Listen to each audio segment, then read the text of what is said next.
नारायणं नमस्कृतं नरं देवी सरस्वती व्यासं ततो जयमुदीरये। मूकं करोति वाचालं पङ्गुलङ्घयते गिरिं जत्कृपातमहं वन्दे परमानन्दमाधव। शं शङ्खचक्रसकिरीटकुण्डलं सपिस्त्रवस्त्रकौस्तुभम् शिरसिरुहेखिणं चतुर्भुजं प्रसन्नवदनं ध्यायते। सर्वविघ्नं प्रशान्तये स्थिते सकलकल्याणभाजनं यत्र जायन्ते तत्र तिष्ठामि नारदः। मन्माति श्री जगन्नाथ मद्गुरु श्री जगद्गुरु मदात्मा सर्वभूतात्मा नमः तस्मै नमो नमः। भगवानଙ୍କର ବାଣୀ ଆପଣ ମାନଙ୍କୁ ଶ୍ରବଣ କରାଉଛି ଜ୍ଞାନ ଯୋଗର ଏ ତତ୍ତ୍ୱ। ଶରୀର ଠାରୁ ଭିନ୍ନତାର ଅନୁଭବ ଭଗବାନ କିପରି ଉଦ୍ଧାର କରିଛନ୍ତି ଏ ମନୁଷ୍ୟକୁ ସାମଗ୍ରୀ ଦେବାରେ ଉଣା କରି ନାହାନ୍ତି, ବରଂ ଅଧିକ ଦେଇଛନ୍ତି ସ୍ୱଚ୍ଛ ସମୟ ବିନିଯୋଗରେ। ମନୁଷ୍ୟର ଉଦ୍ଧାର ହୋଇପାରୁଥିବା ସ୍ଥଳେ ଭଗବାନ ମନୁଷ୍ୟକୁ ବର୍ଷ ବର୍ଷର ଆୟୁଷ ଦେଇଛନ୍ତି। ସାଧାରଣ ବିଚାରରେ ଉଦ୍ଧାର ହୋଇପାରିବ, କିନ୍ତୁ ଏଥିପାଇଁ ଭଗବାନ ଅଶେଷ ବିସ୍ତାର ଶକ୍ତି ଦେଇଛନ୍ତି। ବାସ୍ତବରେ ଥରେ ମାତ୍ର ଆତ୍ମ ଉଦ୍ଧାର କରିପାରିଲେ ପୁନଶ୍ଚ ଆତ୍ମ ଉଦ୍ଧାର କରିବାର ଆବଶ୍ୟକତା ନଥାଏ। ତଥାପି ଭଗବାନ ସମସ୍ତ ଆବଶ୍ୟକୀୟ ସାମଗ୍ରୀ ଏତେ ପରିମାଣରେ ଦେଇଛନ୍ତି ଯେ ମନୁଷ୍ୟ ଅନେକ ଥର ନିଜର ଉଦ୍ଧାର କରିପାରିବ। ଆପଣ ଏହି କଥା ଭଲ ଭାବରେ ଜାଣନ୍ତି ଯେ ପିଲାଦିନ ଠାରୁ ଆଜି ପର୍ଯ୍ୟନ୍ତ ଦେଶ କାଳ ବସ୍ତୁ ବ୍ୟକ୍ତି ପରିସ୍ଥିତି ଘଟଣା ସବୁ କିଛି ପରିବର୍ତ୍ତିତ ହୋଇଗଲା, କିନ୍ତୁ ଆପଣ ସେହି ଅଛନ୍ତି। ପରିବର୍ତ୍ତନଶୀଳକୁ ଛାଡ଼ି ଦିଅନ୍ତୁ ଏବଂ ଶେଷକୁ ଯେ ଅପରିବର୍ତ୍ତିତ ରହିଲା ତାହାକୁ ଧରନ୍ତୁ। ବର୍ତ୍ତମାନ ଏହି ମୁହୂର୍ତ୍ତରେ ଆପଣ ଉଦ୍ଧାର ହୋଇଯିବେ। ଏ କଳି ଯୁଗରେ ଯାହା ବଦଳୁଛି ତାହା ଆପଣଙ୍କ ସ୍ୱରୂପ ନୁହେଁ ଏବଂ ଯାହା ନ ବଦଳୁଛି ତାହା ହିଁ ଆପଣଙ୍କର ସ୍ୱରୂପ। ଏତିକି ମାତ୍ର ଜାଣିଗଲେ ଆପଣଙ୍କ ଦାୟିତ୍ୱ ଶେଷ। ଅନେକ ପରିସ୍ଥିତିରେ ଅନେକ ଘଟଣାରେ ଆପଣ ଏକ ଓ ଅଭିନ୍ନ ରହୁଛନ୍ତି, କାହିଁକି ନା ଅନେକ ସ୍ଥାନରେ ବୁଲାବୁଲି କରି ମଧ୍ୟ ଆପଣ ଏକ ରହୁଛନ୍ତି। ବହୁତ ସମୟ ବିତିଗଲେ ମଧ୍ୟ ଆପଣ ସେହି ରହୁଛନ୍ତି। ସବୁ କିଛି ବଦଳିଗଲେ ମଧ୍ୟ ଆପଣ ସେହି ରହୁଛନ୍ତି। ଯାହା ଅପରିବର୍ତ୍ତିତ ରହେ କଦାପି ବଦଳେ ନାହିଁ, ତାହାକୁ ଆପଣ ପରିବର୍ତ୍ତନଶୀଳ ଠାରୁ ପୃଥକ ଦେଖନ୍ତୁ।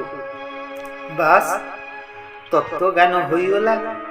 ସେ ଦୁହିଁକୁ ଯଦି ଏକ ଦେଖିବେ ନା, ତେବେ ଅଜ୍ଞାନ ଆସିଗଲା ବୋଲି ଜାଣନ୍ତୁ। ସାଧନା କରୁଥିବା ଭାଇ ଭଉଣୀଙ୍କ ମନକୁ ଗୋଟିଏ କଥା ପାଇଛି ଯେ ଯଦି ମନ ନିର୍ବିକାର ହୋଇଛି, କୌଣସି ଘଟଣାର ପ୍ରଭାବ ପଡ଼ୁନାହିଁ, ତେବେ ତତ୍ତ୍ୱଜ୍ଞାନ ହୋଇଛି, ଏବଂ ଯଦି ପ୍ରଭାବ ପଡ଼ୁଛି ତେବେ ତତ୍ତ୍ୱଜ୍ଞାନ ହୋଇନାହିଁ। ଆପଣ ଠିକ୍ ଭାବରେ ବୁଝନ୍ତୁ ତ ଯେ ପ୍ରଭାବ କାହା ଉପରେ ପଡ଼େ? ପ୍ରଭାବ ମନ ଉପରେ, ବୁଦ୍ଧି ଉପରେ, ଶରୀର ଉପରେ ଓ ଇନ୍ଦ୍ରିୟ ଉପରେ ପଡ଼େ, କିନ୍ତୁ ଆପଣ ତ ସେହିପରି ଅପରିବର୍ତ୍ତିତ ରହୁଛନ୍ତି। ଅର୍ଥାତ୍ ଆପଣଙ୍କ ଉପରେ ପ୍ରଭାବ ପଡ଼ୁନାହିଁ। ଟଙ୍କା ମିଳିଗଲା ବା ଲାଭ ହେଲା, ତେଣୁ ମନ ପ୍ରସନ୍ନ ହେଲା, ଏବଂ ଟଙ୍କା ଚାଲିଗଲା ବା କ୍ଷତି ହେଲା, ତେଣୁ ମନ ଦୁଃଖୀ ହେଲା। ଲାଭ ଓ କ୍ଷତି ହେବାରୁ ମନ ଉପରେ ଦୁଇ ପ୍ରକାରର ପ୍ରଭାବ ପଡ଼ିଲା, କିନ୍ତୁ ଆପଣ ତ ସେହି ରହିଲେ। ଏ କଥା ତ ନୁହେଁ ଯେ ଲାଭ ହେଲା ବେଳେ ଆପଣ ଆଉ ଜଣେ ଥିଲେ ଓ କ୍ଷତି ହେଲା ବେଳେ ଆପଣ ଆଉ କ'ଣ ହୋଇଗଲେ କି? ଆଉ ଜଣେ ହୋଇଗଲେ କି? ଯଦି ଆପଣ ଏକ ରହୁନଥାନ୍ତେ ତେବେ ଲାଭ ଓ କ୍ଷତିର ଜ୍ଞାନ କାହାକୁ ହେଉଥାନ୍ତା? ଆପଣ ନିଶ୍ଚୟ ସମାନ ରହୁଛନ୍ତି, ନିଶ୍ଚୟ ଅଭିନ୍ନ ରହୁଛନ୍ତି। ଆପଣଙ୍କ ଉପରେ ପ୍ରଭାବ ଆଦୌ ପଡ଼ୁନାହିଁ। ପ୍ରଭାବ ପଡ଼ୁଛି ମନ ଓ ବୁଦ୍ଧି ଉପରେ। ତତ୍ତ୍ୱଜ୍ଞ ଜୀବନୁକ୍ତ ମହାପୁରୁଷ ମଧ୍ୟ ବାଳକ ଯୁବକ ଅବସ୍ଥା ଅତିକ୍ରମ କରି ବୁଧ ହୋଇଗଲେ ତାଙ୍କୁ ଭଲ ଭାବେ ଦେଖାଯିବ ନାହିଁ, ଭଲ ଭାବେ ଶୁଭିବ ନାହିଁ, ଚାଲବୁଲ କରିବା ମଧ୍ୟ କମ୍ ହୋଇଯିବ। କିନ୍ତୁ ତାଙ୍କ ଜ୍ଞାନରେ କ'ଣ ପରିବର୍ତ୍ତନ ହେଲା? ଶରୀର, ଇନ୍ଦ୍ରିୟ, ମନ, ବୁଦ୍ଧି ତ ସ୍ୱଭାବତଃ ପରିବର୍ତ୍ତନଶୀଳ। ଏମାନଙ୍କ ମଧ୍ୟରୁ କେହି ବଦଳିଗଲା? କାହା ଉପରେ ପ୍ରଭାବ ପଡ଼ିଲା ତ କ'ଣ ହୋଇଗଲା? ଆପଣ ତାହା ସହିତ ମିଶିଯାଇ ନିଜକୁ ସ୍ୱରୂପକୁ ସୁଖୀ ଓ ଦୁଃଖୀ ମନେ କରି ଭୁଲ କରୁଛନ୍ତି। ଆପଣ ଏହି କଥା ଉପରେ ଅଟଳ ରୁହନ୍ତୁ ଯେ ମୁଁ ତ ସେହି ଅଛି। ସୁଖ ସମୟରେ ମୁଁ ଯିଏ ଥିଲି, ଦୁଃଖ ସୁଖ ସମୟରେ ମଧ୍ୟ ସେଇ ମୁଁ ଅଛି, ଏବଂ ଦୁଃଖ ସମୟରେ ମୁଁ ଯିଏ ଥିଲି, ସୁଖ ସମୟରେ ମଧ୍ୟ ସେହି ମୁଁ ଅଛି। ଏହି ରୂପେ ଗମନାଗମନଶୀଳ, ଉତ୍ପତ୍ତି ବିନାଶୀଳର ପଦାର୍ଥ ସହିତ ନ ମିଶି ନିଜ ନିଜଠାରେ ସ୍ଥିତ ରହିବା ହିଁ ସ୍ୱସ୍ଥ ହେବ। ସମଃ ଦୁଃଖ ସୁଖଃ ସ୍ୱସ୍ଥଃ। ଗୀତାରେ ଏହା ଲେଖା ହେଇଛି, ଗମନାଗମନଶୀଳ ପଦାର୍ଥ ପ୍ରଭୃତି ସହିତ ମିଶି ସୁଖୀ ଓ ଦୁଃଖୀ ହେବା ହିଁ ପ୍ରକୃତିସ୍ଥ ହେବା। ପୁରୁଷ ପ୍ରକୃତି ଯୋଗ ହିଁ ଭୂକ୍ତତ୍ୱେ। ଗୀତା 13 ଏବଂ 21 ଶ୍ଲୋକରେ ଲେଖା ହେଇଛି, ଆପଣ ପ୍ରକୃତିରେ ସ୍ଥିତି ନୁହନ୍ତି, କିନ୍ତୁ ଜାଣିଶୁଣି ଆପଣ ପ୍ରକୃତିରେ ସ୍ଥିତ ହେଉଛନ୍ତି। ଆପଣ ସୁଖରେ ନାହାନ୍ତି କି ଦୁଃଖରେ ନାହାନ୍ତି, ଲାଭରେ ନାହାନ୍ତି କି କ୍ଷତିରେ ନାହାନ୍ତି, କାହାରି ଜନ୍ମରେ ନାହାନ୍ତି କି କାହାରି ମୃତ୍ୟୁରେ ନାହାନ୍ତି।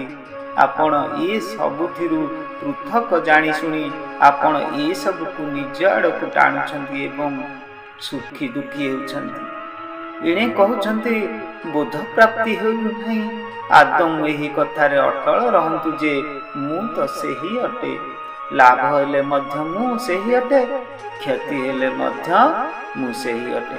ଆପଣ ସ୍ୱରେ ନିଜଠାରେ ସ୍ଥିତ ହୋଇପାରିଥାନ୍ତୁ, ସ୍ଥିତ ହୋଇଯାଆନ୍ତୁ, ବାସ୍ ଏତିକି ମାତ୍ର କାମ। ସର୍ବଦା ନିର୍ବିକାର। ସ୍ୱରେ କଦାପି ବିକାର ନଥାଏ। ବିକାର ଅନ୍ତଃକରଣରେ ହୁଏ ଏବଂ ତା ସହିତ ମିଶି ଆପଣ ମଧ୍ୟ ନିଜଠାରେ ବିକାର ଅଛି ବୋଲି ମାନି ନେଉଛନ୍ତି ଓ ସୁଖୀ ଦୁଃଖୀ ହେଉଛନ୍ତି। ମନରେ ଭଲ ଭାବନା ଆସୁ, ମନ୍ଦ ଭାବନା ଆସୁ, ହର୍ଷ ହେଉ, ଶୋକ ହେଉ, ଚିନ୍ତା ହେଉ, ଆସକ୍ତି ହେଉ ବା ବିରକ୍ତି ହେଉ, ଯାହା ହେଲେ ମଧ୍ୟ ଆପଣ ନିଜଠାରେ ସ୍ଥିତ ରୁହନ୍ତୁ। ସେଗୁଡ଼ିକ ସହିତ ମିଶି ଯାଆନ୍ତୁ ନାହିଁ। ସେଗୁଡ଼ିକ ସହିତ ମିଶିଯିବା ହିଁ ପ୍ରକୃତିସ୍ଥ ହେବା। ପ୍ରକୃତିସ୍ଥ ହେଲେ ପାପ ମଧ୍ୟ ଲାଗିବ, ଦୁଃଖ ମଧ୍ୟ ହେବ, 84 ଲକ୍ଷ ଯୋନି ମଧ୍ୟ ଭୋଗ ହେବ, ନରକ ମଧ୍ୟ ଭୋଗ ହେବ, ଜନ୍ମ ମରଣ ମଧ୍ୟ ହେବ।